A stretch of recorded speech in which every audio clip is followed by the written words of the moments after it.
to press play. Yeah. So April, Hi. we're in your space right now in front of your beautiful jewelry case. And I was wondering if you could tell the audience who you are, what you do, and how we know each other. My name is April Cromer.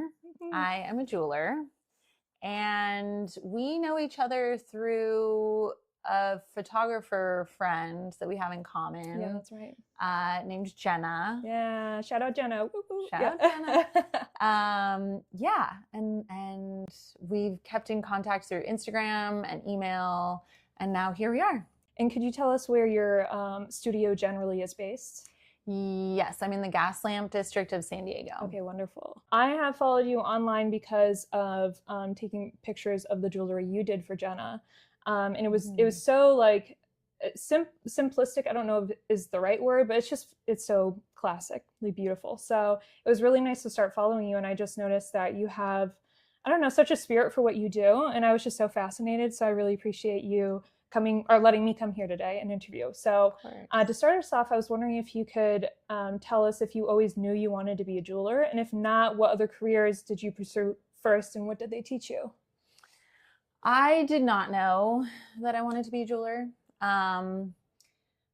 It was sort of something that I fell into, but I've always kind of gotten obsessed with one thing and kind of ran with it and learned as much as I could about it, and then tried to make a career out of it.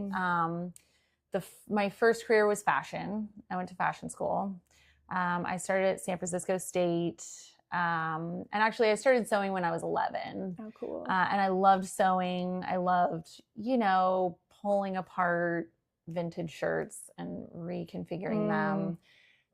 Terrible at it because I took classes at the local Joann's Fabrics, which that's so sweet. is now closed. I know. Just recently. I feel like that's a relic of the past now, which is kind of sad. And then I went to the Academy of Art in San Francisco, and I loved it so much. What did you love about it?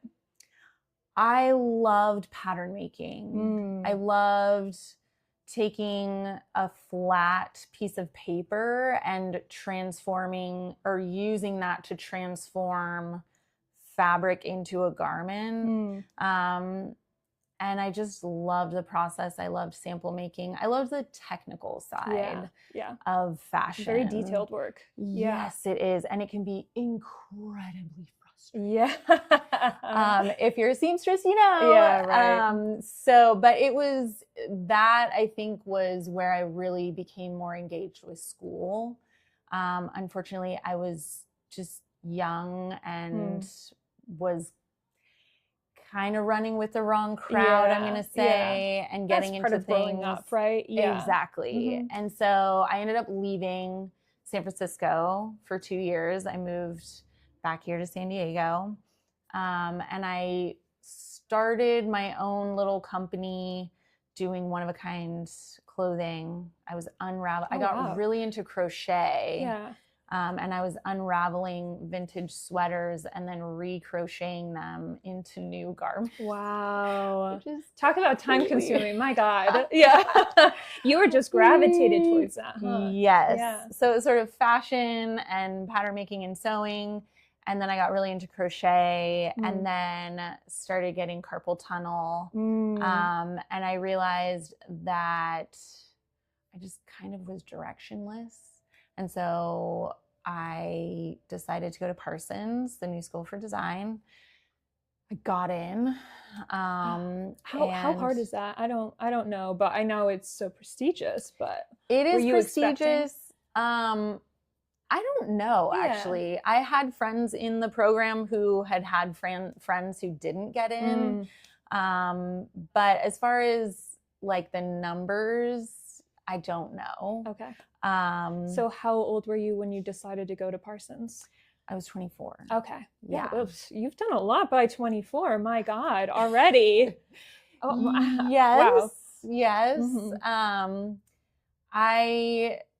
It worked in my favor to be an older student and I was a sophomore 3 times. So as I was a sophomore at San Francisco State, I was a sophomore because I transferred in with credits at the Academy of Art, and then same with Parsons. So I was going to classes as a 24-year-old with people who were 18 and 19. Right. Yeah. Just fresh out of high school a little bit. Right. Yeah. Which was kind of hard because I'd be like, let's go to a bar. Yeah. And if they didn't have a fake ID yeah. or, you know, it was just this, it was like a little bit difficult to make friends because 24 and 19 is kind of a big gap. Yeah. Especially when you're in a city and they're very specific to age groups. Yeah. Plus the program was extremely intensive. And none of us had time to have a life. Yeah, right. Yeah, because I'm sure some people will go, well, just go make friends somewhere else. But it's like, if you're spending most of your waking hours in school with those people, that's your group. Exactly. Yeah. And I was working because I was an older student. And so I was an independent student, which meant that I got scholarships and grants. And student aid, but it also meant that like I was financially independent in a big city, like in New York. Yeah, right. Paying my own rent, paying for my schooling someday, and everything. So I had 2 jobs. I worked at the costume shop for the new school, which was awesome. And I worked in a bar as a bar back for a couple of years. And that I think is where I thought I was making friends.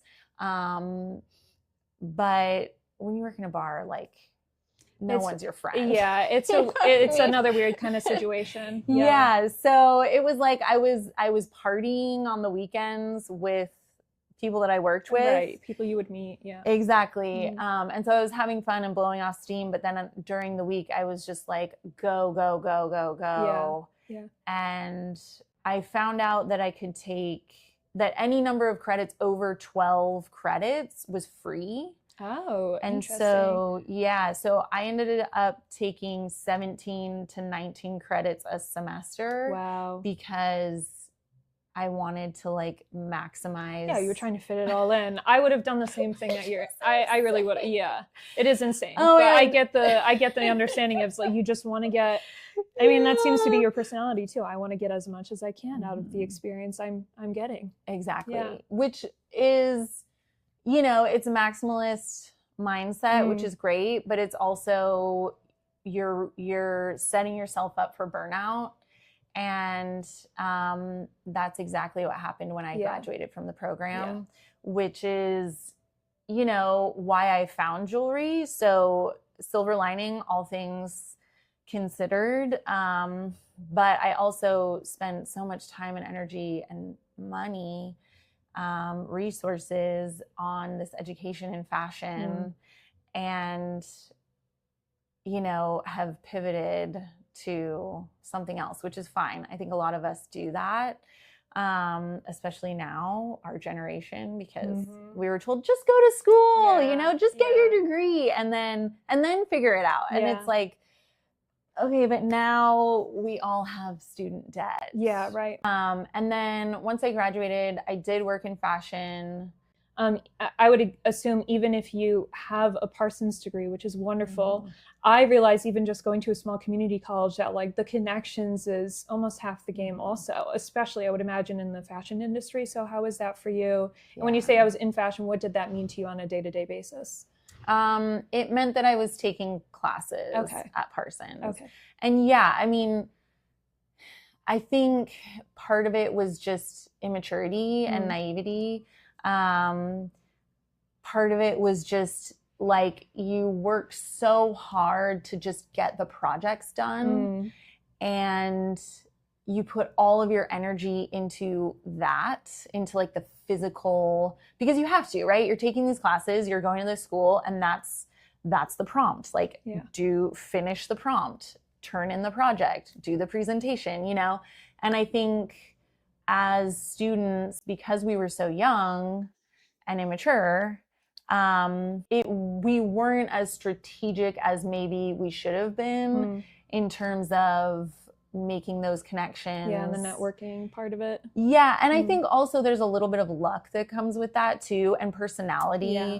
Like I'm better one-on-one. I'm not good in a group. And so I sort of like to be alone a lot.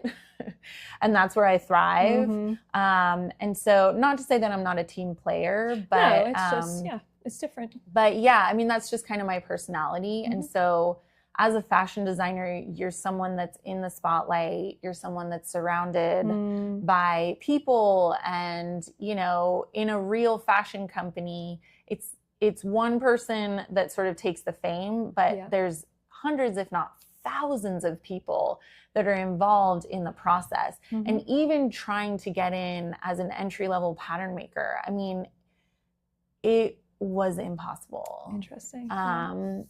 Besides the fact that I was just burnt out. Yeah, right. On fashion in general. That doesn't help. Right. I think it's interesting too, because at that point of a person's life, like you don't even necessarily, and that's not everybody, but I found that I didn't even really know what burnt out was. And sometimes you don't know it until it's literally like bulldozed over your whole life. And you're like, why can't I go forward anymore? What is this? So again, and you understandably was trying to get everything you could out of it. And in return, it took everything out of you, it sounds like. So I was wondering, how is your love for jewelry discovered while pursuing fashion? I mean, you spent so many years pursuing that. How did you find the jewelry aspect? Yeah, I always had an issue with fashion because it is so fleeting. And I was I was trying to do sustainable fashion, which is like nearly impossible, unfortunately, in the way things are. You know, people expect clothing to be cheap. Yeah. And well-made, but it's like, if you want well-made clothing, like you have to pay for it. Yeah. And a lot of people don't have the resources for that, which is fair. And so Can I ask, were they doing the micro trends at that point? Because I know now it's almost like every single week there's one. So there's 52 weeks in a year. So there's 52 micro trends, right, that come out. Was that happening at the point that you were at school? Did you see that transition? And also, I don't know about you, but I've definitely told some people my dreams or aspirations, like, hey, I want to do sustainable fashion. And I've been laughed in the face before of that. Did that happen to you while you were in the industry? Like, what roadblocks did you see in the way of sustainability?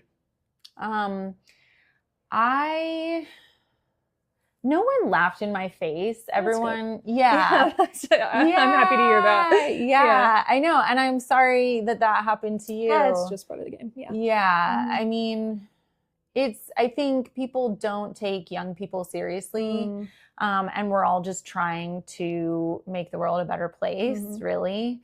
My version of that was using clothing that already existed to make new clothing.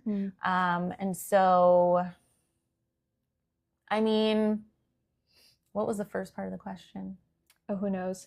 Well, I started asking you about jewelry, and then we started talking about how you were into sustainability. Yeah. And then I asked if you just kept on getting into roadblocks as you were trying to be sustainable in that industry itself when it's not built for it. Right. Yeah. Right. I mean, right. So I wanted so badly to do sustainable fashion or to make fashion sustainable or to be a part of someone's company who was doing sustainable fashion. Yeah. Something you believed in. Yeah. Right. And once I got into jewelry, everything just kind of made sense because I realized that here's a thing that not only is beautiful and wearable, but it also stands the test of time. You can wear jewelry that's 200 years old. You can wear jewelry that's 400 years old. You cannot do that with fashion because it falls apart, because it's not relevant, because it makes a statement in a big way. Jewelry is more of a subtle statement. And so you can get away with wearing something that is old, right? Besides the fact, and you know, the more I get into jewelry, the more I love it because the materials are lasting, right? Even if a stone falls apart through wear, you can repolish it. You know, you can refacet it. You can melt down the metal, you can refine it, you can recast it. Like, their jewelry is the ultimate form of recycling. And, you know, I love it because I just love jewelry, but I also love it because it is sustainable. Yeah. Not to say that there's not a lot of parts about jewelry that are bad for the environment. The refining process is bad for the, you know what I mean? Yeah, so like no, there's aspects to it, but right. It sounded like it just clicked for you that, oh my God, like, and two, I mean, it's kind of adjacent to fashion anyways, right? Because that completes an outfit a lot of times. So it makes sense that you kind of leaped from one spot or one lily pad to the next, I guess. But where did you discover your love for jewelry at that point and realize that that's what you wanted to do? Where were you at that point? I had been working in a boutique called Babble Fair. Oh, cute. Shout out, Erica. The owner had two boutiques, one in Nolita in Manhattan, near Soho, and the other location was in Williamsburg. And I worked there for about a year. And I got to do a little bit of buying with her, which was really fun. Okay, yeah. And it was kind of like, okay, this is what I really wanted to do in fashion. And like, who doesn't love shopping with someone else's money? You know what I mean? It was great. Sign me up. Let's go. Yeah. Exactly. Yeah. Exactly. It was a really great community. And, you know, I had this routine. It was like, you know, sort of a 11 to 6 kind of thing. And I was managing people and I was working with spreadsheets and I felt very adult, you know? Yeah. And I was paying off my student loans and I felt like I was doing something with my degree. And just like being kind of a young adult, you know? And then I just got so bored. There's burnout that comes from working too hard and there's burnout that comes from being bored. And I think I just was burnt out because I just like wasn't being stimulated enough. And so on my day off, I was walking around Nolita because I loved that neighborhood. I loved walking around Soho. I walked into this jewelry store. I don't even think I knew it was a jewelry store. I just saw it and it was cute and I walked in and I started talking to the woman in the store and she ended up being the owner and it was an antique jewelry store. And so we just were chatting and she mentioned casually that they were looking for someone to manage that location because they had 2 locations in New York at the time. And so I applied. And I got the job. And so I left the clothing boutique and I went to the antique jewelry store. And I just fell in love with jewelry. Lindsay and Erica, the owners, were just incredible women, successful, smart, you know, beautiful, stylish, like everything you want in a female mentor. Right. And they were knowledgeable about what they did and about jewelry and about history and about the history of jewelry. And I had never really been interested in history before. But once they put it in the context of jewelry, it just clicked. Yeah. It just made sense. And so I fell in love with the materials. I fell in love with the process. And I fell in love with antique jewelry. And that was 2015. So it's been 10 years. And then, you know, it's funny because at that time I started getting my creativity back. I had been sort of stagnant for about a year, a little bit, actually a year and a half probably since I had graduated Parsons. Yeah, that's a long time. Yeah. Yeah. And I just had no desire to do anything creative. And so I just worked and went to museums and shopped and like lived my life. I baked and I cooked and like just kind of had this sort of New York life. And once I realized that I wanted to be creative again, it was like, okay, I definitely want to do something in jewelry. And I had this brooch. It was a big dinosaur head from when I was a kid. Like, you know, we had gone to this craft fair for the holidays, and it was an Allosaurus specifically. Okay. Get it right. Yeah. Yeah. And so I started doing a little bit of research, and then, you know, went down the rabbit hole and discovered that I could carve my own wax. Oh, wow. And cast it and turn it into a piece of jewelry. And that's so fun. That's exactly what I did. I started taking classes at the JCC in Manhattan. And I brought little Fred today. Oh, this is the first. Oh, that's so funny. Piece. I was looking at that for a second. Yeah, this is little Fred. Oh, that's so cool. And this is like a later version. I think I made multiple molds and different castings and different versions of little Fred. But wow, this is a piece. Yeah, I mean, I carved this with like a scribe and some sandpaper, and it still fits. That's so and cool. I wore this piece. Yeah, this piece. We'll get a picture of it too. Yeah. To put it up. Yeah. Okay, cool. Yeah. I wore this piece until the pandemic. Wow. Really. How old were you by the time you came back here? I moved back just before my 29th birthday. Okay, cool. So April, you're back in San Diego at this time. You, I'm guessing, wanted to start a business based on your experience. So could you tell me when you started Lady Cromer Jewelry, and what, if any, growing pains did you have at that time? Yeah, so I started Lady Cromer because I kind of didn't know what else to do, I guess. And I had a little bit of money saved from when I was working in New York. And so I started taking classes up the street here, actually. And I was doing craft shows. I did Renegade as my first. Oh, wow. Okay. Renegade in LA, which was like, whoa, was I a little fish in a big pond. How big is that event? It's huge. Okay. It's huge. And looking back, it was fun. It was a fun time, but it wasn't a very lucrative time. And so, you know, I was experimenting. Yes, I do know. Yeah. Yeah. So I was getting a lot of feedback from my customer, or, you know, someone who was an aspiring customer. And I learned a lot, and I traveled a little bit, which was fun.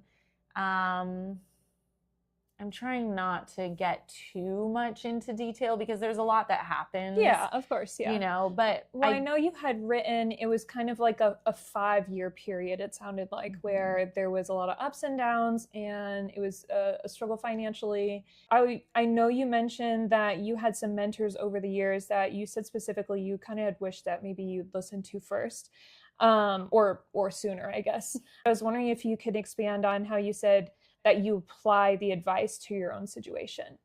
So what advice sticks out, and how do you apply it? Yeah, I mean, there's a couple of little things, right, that have stuck with me, that I think you remember what's relevant to you, you know? And I think in that original sort of prompt, I talked about this jeweler, Neil, shout out Neil,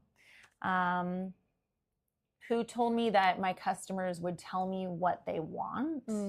And that was a big aha moment, because I had been trying so hard to make jewelry that I realized that's jewelry that either I had the idea for and I was producing and trying to sell and like push in people's faces, like, no, buy this and support me, you know? And it's like, people aren't going to buy what they don't want to buy. And some people loved those pieces, but they weren't supporting me in a way that was sustainable. Yeah, right.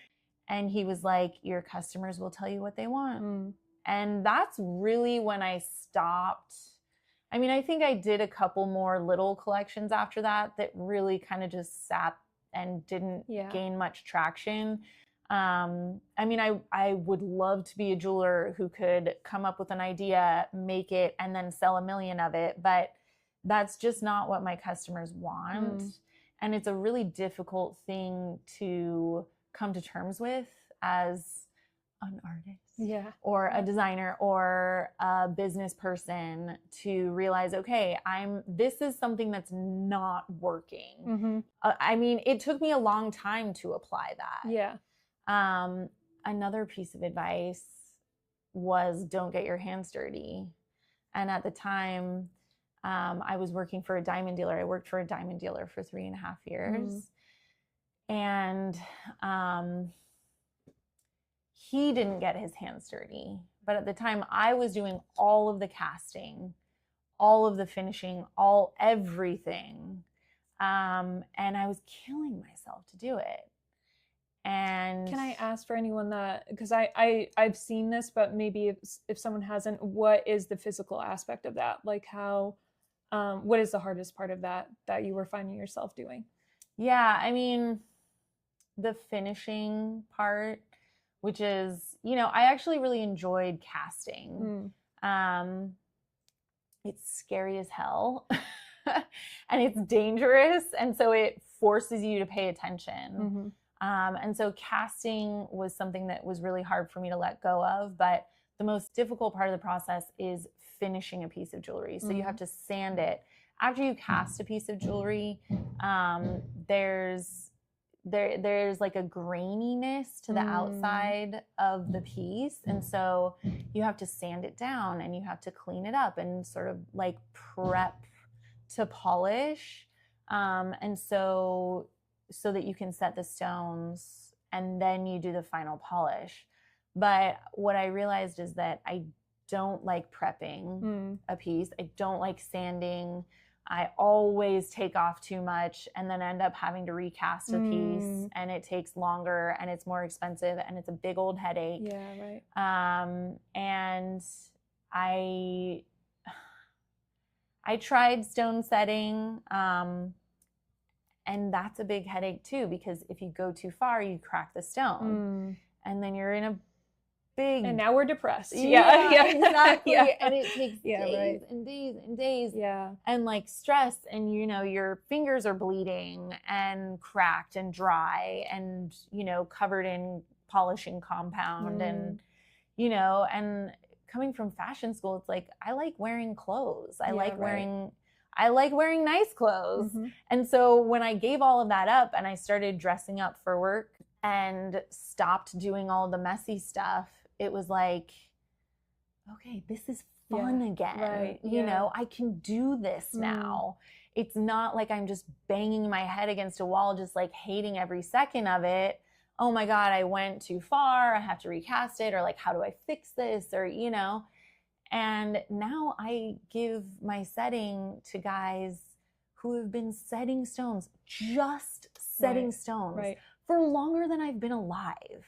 So like, it just shows you, the jack of all trades, master of none. It's like, I had to go through that to really understand that it wasn't working and that I don't want to do things that way. It also gave me a background of how the process works. Understanding, how to do things the right way, how to do things the wrong way. And so now I can be a more discerning judge when a finished piece gets handed back to me. I know that something is done right or it's done wrong. As a woman in this industry of men, it's 99% men. Interesting. I didn't know that. Yes. I did not know that. Throughout the entire process. Which I love men. Oh yeah. I love the people that I work with, but there are some people who are old fashioned and who want to do things their way, and they don't want to be told what to do by anyone, especially not a woman. And so I have had to, there's a lot of people you can work with. And if someone's not doing something right, then you have to pull the plug on that relationship, even if, this is a great person. They do great work most of the time.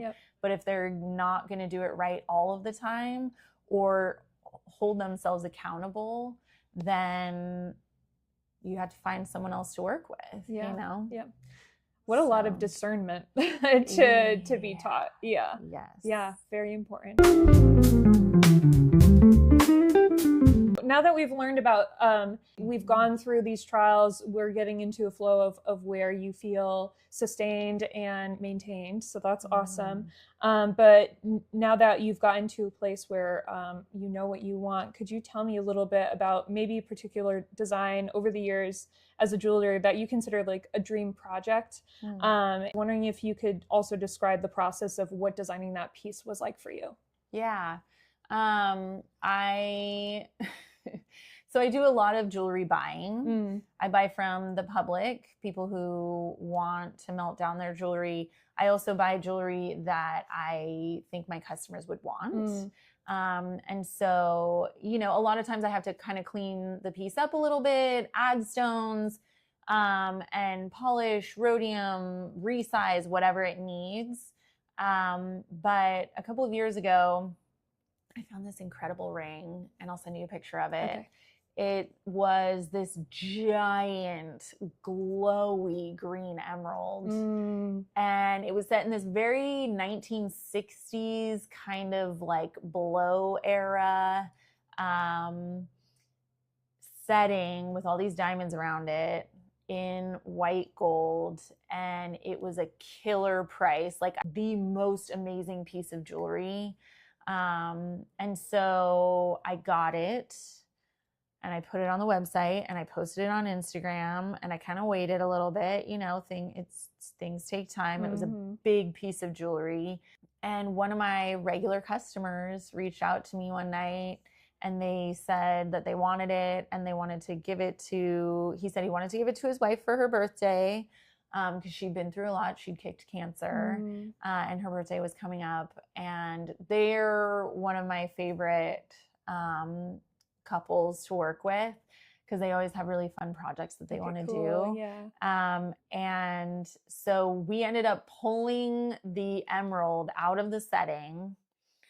I sent it to GIA. It ended up being a Colombian emerald, which in the world of emeralds is like the creme de la creme. Ooh, it's like the tippy top in terms of when you buy an emerald, you want it to be Colombian. And this was like an old mined emerald. It was kind of a funky cut. So we did have to polish it up a little bit, kind of work on it a little bit so that it was settable again. And it ended up being 7.5 carats. Wow. Which is like the size of like a red, like the giant GMO red grapes, you know? I mean, it was huge for an emerald and deep, really deep and just super glowy.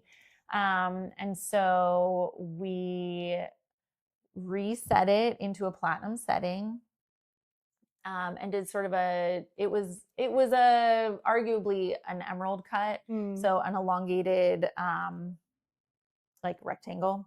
And we set it in sort of an Art Deco setting. So it had, I love Art Deco. I know.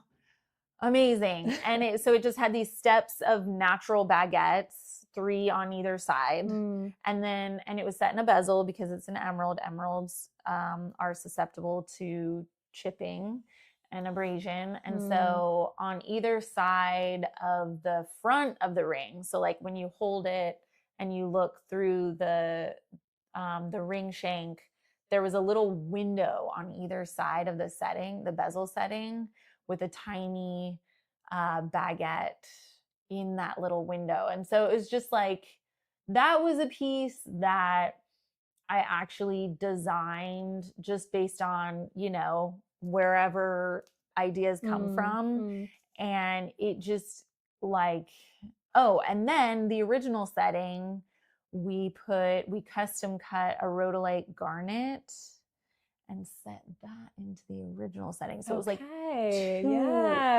gigantic, beautiful rings. Using what we got. Yeah. All right.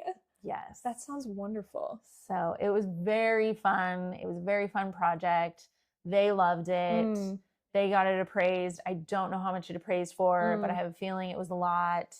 And everybody was happy. That's amazing. Yeah.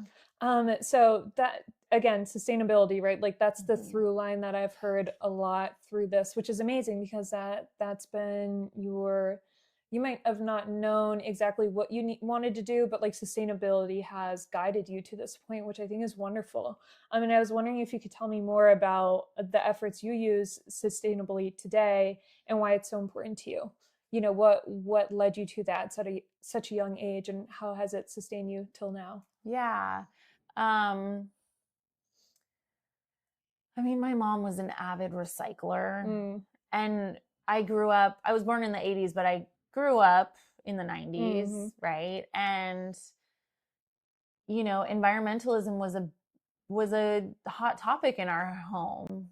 And so I learned from a young age that was important, that protecting the planet, respecting the planet, was a really important ideal to have. And so I think in fashion, because the fashion industry is so wasteful, that's why I really wanted to make it a priority to find a way to be sustainable in fashion. Right.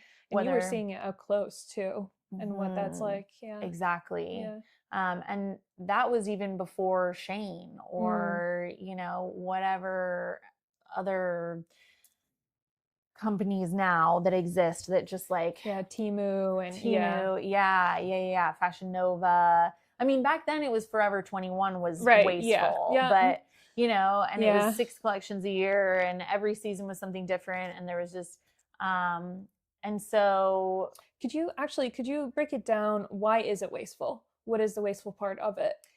Yeah, I mean, fashion is wasteful from like start to finish, right? Like the dyes are wasteful and harm the environment because they're toxic. That's why a lot of clothing isn't produced in the United States, because abroad, overseas, their regulations are a lot looser than we have here. There's a lot of waste, so there's a lot that goes to the landfill, and cheap clothing is mostly polyester. Yeah. It's all plastic. Not only we're wearing plastic on our bodies, but we're throwing away plastic, even if you donate it. Yeah. It goes to Africa and they sift through it. And then, I mean, maybe some things make it to Goodwill or Salvation Army or a thrift store. Yeah. But a lot of it goes to Africa, and a lot of it ends up in these giant mountainous piles to just sit there. It doesn't even rot. Yeah, right. It's plastic. Yes, especially because most of it is plastic now. Yeah, centuries and centuries. Literally. And we just don't know what that's going to do to the planet. We're in this very critical point in the history of our species and the planet where we're consuming things faster than they're breaking down. So we use a bottle and throw it away, and we don't see it anymore, but it's sitting somewhere, and breaking down. It's the same thing with clothing. And so to kind of get back to pull this into jewelry, the thing that I love about jewelry is someone brings me a ring and the stones are usable or not. We pull the stones and we either clean them up, we refacet them, repolish them, and we can set them into a new piece of jewelry, or we can add stones. We can trade, like I'll buy the stones and I'll use them in a different piece, save them for another project. And then the metal we can refine. So the scraps are not scraps anymore. They are just parts of another project. That's wonderful. Yeah. So you can pull out the refining process. They pull out all of the alloys that aren't gold, obviously, and they refine the metal back down to 24 karat pure gold. and then you can start from scratch again. Wow. But a lot of my customers come to me and they want me to take this piece and make it into this piece, like melt this piece down and turn it into this new piece for sentimental reasons, which I totally understand. And I've done it before many times. But what I realized the hard way is that it makes the new piece extremely brittle. So it's prone to cracking and breaking. It also, at that point, you don't really know what the alloy is, right? Even if you have a 14 karat gold ring and a 14 karat gold ring and you melt it down into a 14 karat gold ring, it's not really, the math doesn't math like that. Right. A 14 karat gold ring, even though it's stamped 14 karat, can sometimes be 13 karat, or it can be 15 karat, or it can be 10 karat, or it can be 12 karat. But like, you just don't know what the other elements are of that alloy that makes up a piece that's made by this jeweler and this jeweler at this time versus this time. You know, it's all different. So you really have to extract everything that's not the gold. Oh, my computer just died. Oh, that's fine. Okay. R.I.P. Okay, anyways. And really start from scratch. Yeah. And that's really the sustainable aspect.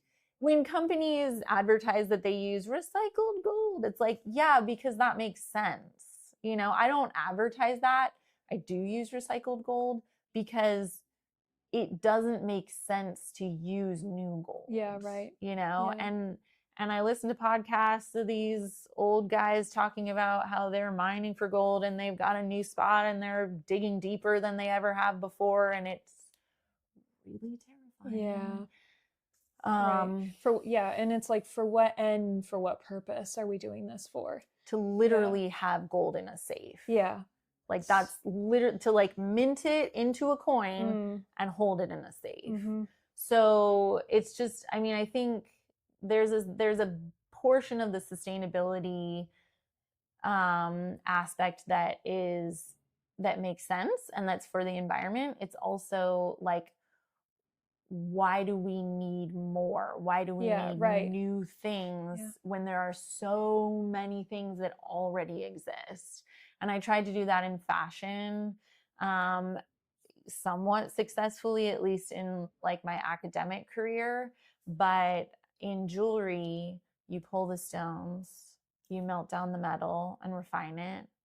And you can literally it's like the same thing. Yeah. So not only is it recycling in the way that you're using the same materials, it's like, and making a new piece of jewelry, but it also holds sentimental value. Like my grandmother wore this diamond, you know, my great aunt gave me this ring, and I want to honor her by transforming it and making it into a new piece that I'll actually wear every day, you know? And so in that way, I think it's like a recycled sentimentality too, you know, you're like transforming this piece, but you're also holding the original owner, you know, in honor. Yeah, it's its own version of storytelling, really. Yes, yeah, exactly. Which is so important for especially generation to generation. So that's lovely.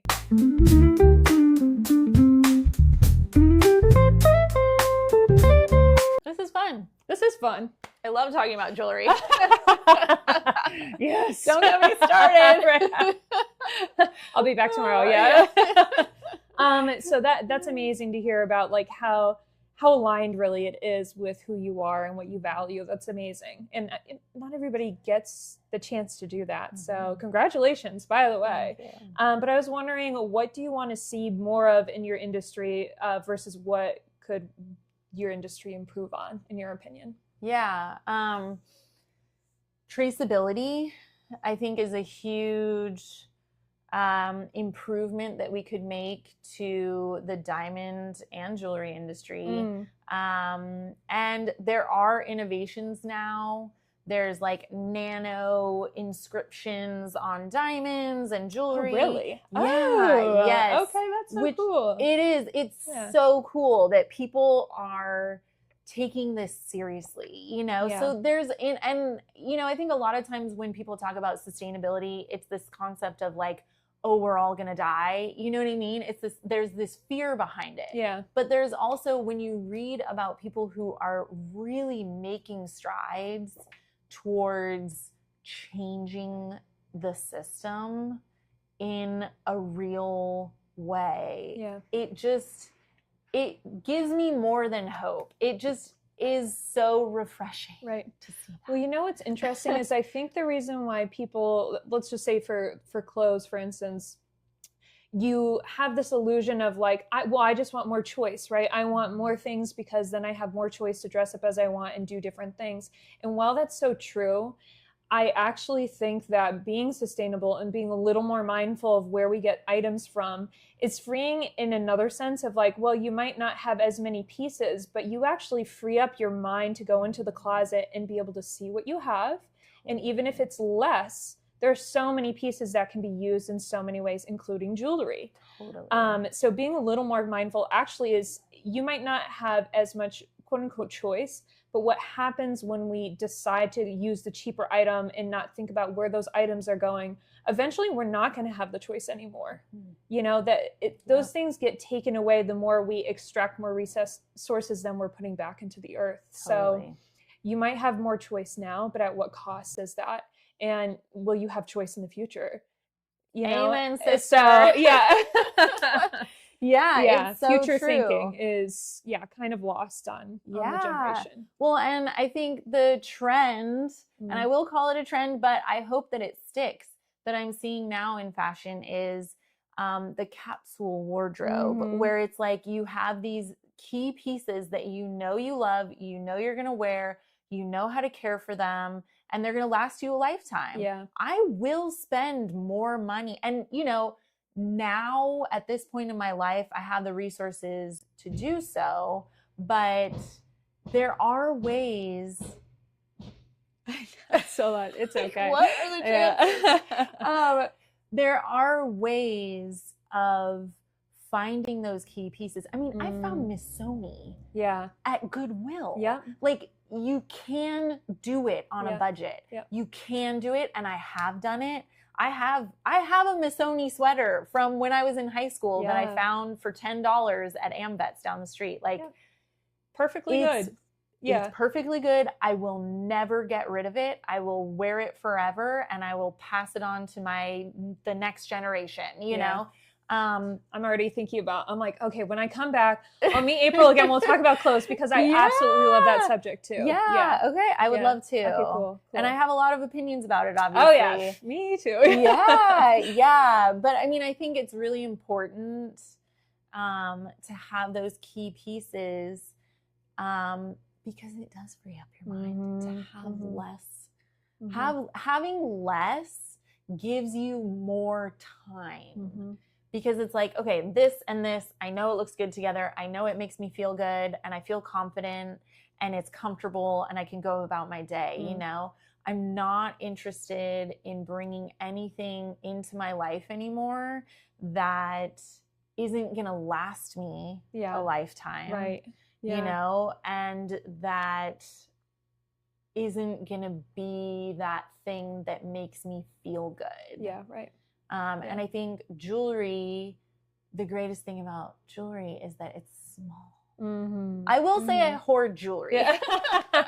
And bring out the closet. Yeah, let's see. Yeah. I know. Let's be honest. Yeah. But the thing about jewelry is that the longer you hold on to it, the more valuable it becomes. Right.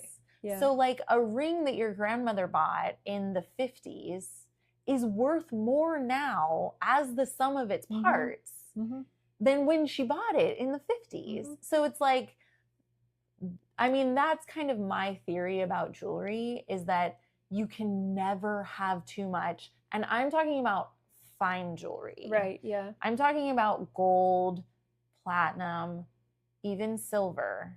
Hold on to it. And when you need to, melt it down, you know? But the fast fashion thing, it applies to jewelry too. I mean, absolutely. When you buy a cheap piece of jewelry, it's just as bad for the environment. it's even worse than fashion. Yeah. And it falls apart while you're wearing it, even if you love it. And to replace it is expensive. Right. But you'll get to wear that piece forever if it's real, if it's fine jewelry, even if it's 10 karat, even if it's sterling silver. Like, those pieces are going to stand the test of time. Yep. They're going to be investment pieces. You will be able to give them to the next generation.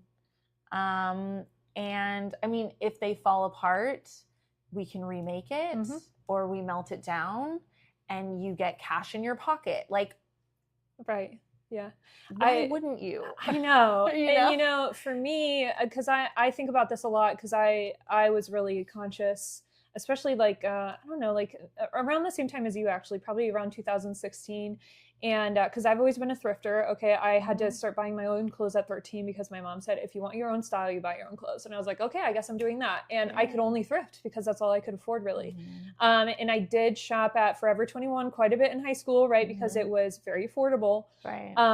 But now, honestly, if I have it, it's through a thrift shop. And I know that sounds kind of funny because it's like, you could just go there, but I don't want to. I don't want to anymore. Especially because when you get the big name brand stuff that is cheaper, you're going to walk out in the street, you're going to see 3 other people wearing it, likely. And the things I wear now, that I don't see anybody else having them. And they might be out of style, but I want to be sensitive to the fact that, like, I know not everybody has the finances. And also another big part of it is you need to know what suits you and what makes you feel comfortable and confident. Because before, I was buying a lot of things that, 1, didn't fit with my lifestyle, and 2, didn't fit me personally. Right. Because there's a lot of stuff that looks great on a rack, and then when you bring it home, you go, oh, why don't I want this anymore? So to be mindful of just the sustainability, you don't even, if you don't want to even go that far, just be thinking mindful of what makes me happy, right? Because then you can find those pieces that don't have to be as much, because you're not expending as much, because you know what you want. And I have jewelry that's not expensive, but I get it from a thrift shop. I found this beautiful beaded necklace. It's on a lot of my profile pictures because I love wearing it. It was $4. It was just something that someone didn't want anymore. And it's like a heavy, nice quality piece of jewelry. And so it doesn't have to be like all or nothing.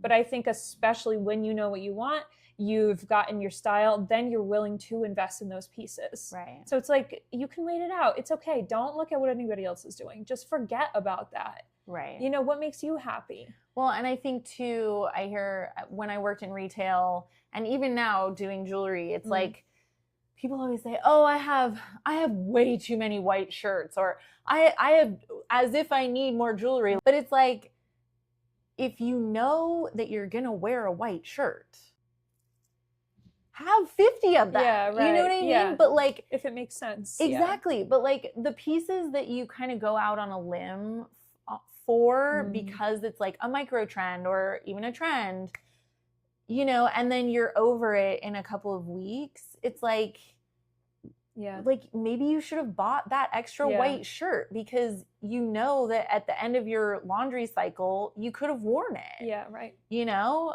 Well, there's such a difference between, I like this because it suits me, and I like it because it's popular. Right. Yeah, the one of them lasts, the other one doesn't so much. So that makes a lot of sense. Right. So I'm wondering, now that we've kind of gotten to the end of the conversation, we're kind of more in present day where Lady Cromer is now. Could you tell me, how would a customer know if they're a good fit for your company?